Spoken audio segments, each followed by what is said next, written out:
अस्सलामुअलैकुम। तो देखें, मैं आज आपके साथ ना शेयर कर रहा हूँ कि किस तरह से आपने उर्दू की पेपर प्रेजेंटेशन रखनी है। ठीक है। अच्छा देखो, हमने टाइम का भी ख्याल रखना है कि हमारे पास टाइम भी जो है वो कम होगा, क्योंकि इसमें बहुत ज़्यादा लिखना होता है, पेपर बड़ा लेंदी होता है। और साथ ही साथ हमने ये भी ध्यान रखना है कि हमारी राइटिंग वगैरह भी अच्छी हो। तो चलो स्टार्ट करते हैं और सारी चीज़ों को जो है वो समझ लेते हैं। ठीक है। अच्छा, सबसे पहले तो देखो भाई, आपने जो है ना हेडिंग्स को देख लो किस तरह से आपने करना है। अच्छा, हेडिंग्स जो है वो आपने ज़्यादा मतलब ज़्यादा हेडिंग्स नहीं डालनी है। मतलब ऐसा नहीं है कि पूरा पेपर जो है वो हेडिंग से भर दो। देखो यहाँ पर स्टूडेंट ने कितना सिंपल काम किया है कि यहाँ पर उन्होंने जो है वो अपना नाम वगैरह लिख दिया है। वैसे तो ऐसा कुछ करना नहीं होगा, आपने ये नहीं करना। ठीक है, ये तो उन्होंने अपना लिखा हुआ था। ठीक है, यानी टेस्ट वगैरह दिया होगा या सॉल्व किया होगा, तो आपने नाम वगैरह कुछ नहीं लिखना। जस्ट ये हिस्सा अलिफ से शुरू करना है। अच्छा, एक यहाँ पर ना मिस्टेक है, ये नहीं करना। ये जो हुआ है ना यहाँ पर एमसीक्यूज इंग्लिश में लिखा हुआ है, ये नहीं करना। उर्दू के पेपर में इंग्लिश, कभी आपने इंग्लिश के पेपर में उर्दू लिखी है तो इस चीज़ को ना करिएगा। अच्छा, अब देखें, ये ए बी सी डला हुआ है, ये ए बी सी भी आपने नहीं डालनी है। आपने जो उन्होंने नंबरिंग दी हुई होगी ना, वो करनी है, ए बी सी नंबरिंग नहीं करनी। अच्छा, ज़्यादा अच्छा ये है कि जो भी पॉइंट दिया हुआ है वो लिख देना। ठीक है, ये एमसीक्यूज़ का तो उम्मीद है समझ में आ गया होगा, ये तो बहुत सिंपल है।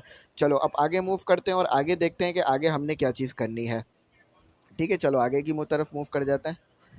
ठीक है, तो ये आप देख लो, अब आगे मूव करते हैं। अच्छा, अब आ गया आपका आगे का काम। अब आ गया हमारा हेडिंग वगैरह और दूसरी चीज़ों का काम। देखो भाई, हेडिंग में आपने क्या करना है कि जो हिस्सा आप कर रहे हो, जैसे हिस्सा जीम कर रहे हो, तो उसकी हेडिंग ज़रूर डालनी है। जैसे देखो, ये बच्चे ने हिस्सा बे किया हुआ है बेसिकली, तो उसने हेडिंग डाल दी है और ये बहुत अच्छी चीज़ है। अच्छा, अब हेडिंग कम से कम रखो, ऐसा नहीं है पूरा आधा पेज हेडिंग में भर दिया आपने। ये जो मेन हेडिंग है ना, जैसे हिस्सा बे, हिस्सा जीम, इनकी बड़ी हेडिंग रखो। अच्छा, अब तशरीह कर रहे हो या अशहार कर रहे हो, तो इनकी हेडिंग आपने बड़ी कर दी। अच्छा, अब तशरीह लिखी है आपने तो उसकी बड़ी बड़ी हेडिंग नहीं, छोटी छोटी हेडिंग डालो, ताकि आपका काम भी नज़र आए। याद रखना, उर्दू के अंदर जो नंबर मिलेंगे ना, वो आपके इस चीज़ के मिलेंगे कि आपने लिखा क्या है, इस चीज़ के नहीं कि आपने हेडिंगें कितनी बड़ी डाली हैं, कॉपी कितना लिया है। तो इस चीज़ का ख्याल रखना।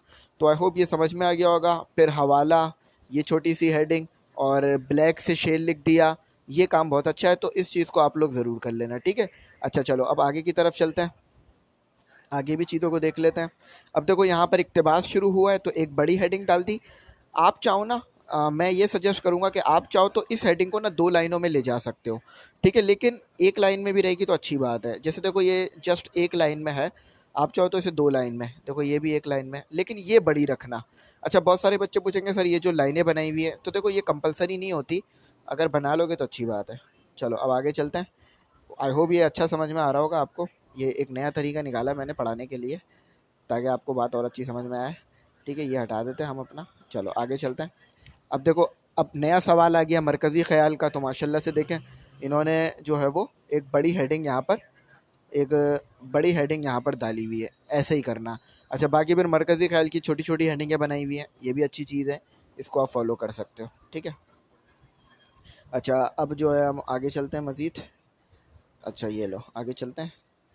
ठीक है, अब आप, हाँ एक और चीज़, देखो भाई, आपका कंटेंट अच्छा होना चाहिए और बड़ा भी होना चाहिए। ऐसा नहीं है कि आप इतना सा लिख रहे हो और इतना इतना सा लिख रहे हो और आगे बढ़ रहे हो, इससे नंबर नहीं मिलेंगे। आपका खुलासा, हवाला, ये सारी चीज़ें अच्छी होनी चाहिए। तारुफ अगर आपका 4-5 लाइन का भी होगा तो बहुत है, चल जाएगा, कोई मसले वाली बात नहीं है। जैसे देखो, इन्होंने तारुफ छोटा सा लिख रखा है। ठीक है, अब जल्दी जल्दी आगे चलते हैं ताकि आपका टाइम भी सेफ़ हो, टाइम भी आपका बचाना है मुझे। ठीक है, और ये बताइएगा कि ये तरीका कैसा है वीडियो बनाने का। ठीक है, तो देखो ये दोबारा बच्चे ने वो ये उसी तरह काम किया है। ठीक है, और आप देखते रहो पेपर मेरे साथ साथ, मैं भी देख रहा हूँ, आप भी देखते रहो भाई।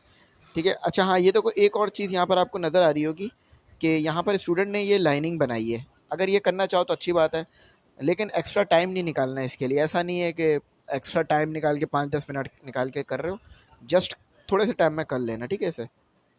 अच्छा चलो आगे चलते हैं। ठीक है। अच्छा, और कोई सवाल हो तो कर लेना, मैं बता दूंगा जवाब। अच्छा देखो, अब ये माशाल्लाह से बहुत अच्छी चीज़ है। ये देखो, ये माशाल्लाह से एक अच्छी चीज़ है कि यहाँ पर इन्होंने ये जो शायर के बारे में लिखा है, एक प्रॉपर हेडिंग यहाँ पर इन्होंने बनाई है। आप भी इस तरह से करना। ठीक है। अच्छा, ये छोटी छोटी हेडिंगें चल जाएंगी, मसला नहीं है, ये तो कर सकते हो आप लोग। चलो अब आगे बढ़ते हैं। ठीक है, इसे हटा देते हैं। ये लो, देखो हालात ज़िंदगी, ये सारी ऐसी शायर के बारे में जो बता रहे हो ना, वो छोटे छोटा बताना, 3-3 4-4 लाइनों में बहुत है। अच्छा सही है, तो ये हमारा पेपर हो गया कंप्लीट। अच्छा, अब इनको मैं नंबरिंग कितनी दूंगा, अगर मतलब मैं इनको नंबर देता, अगर मैं चेक करता, तो भाई देखो, अगर 100 नंबर का पेपर है ना, तो 100 में से 90 तो कम से कम आ जाते। पूरे नंबर नहीं आ रहे होते हैं उर्दू में, ज़्यादा से ज़्यादा अगर आ जाएँ तो 85-90, बहुत बहुत अच्छा अगर नसीब रहा तो। ठीक है, तो आई होप इस तरह से करोगे ना तो बहुत अच्छे नंबर मिलेंगे। और भी चीज़ें होती हैं, वो भी आप देख लेना, ठीक है।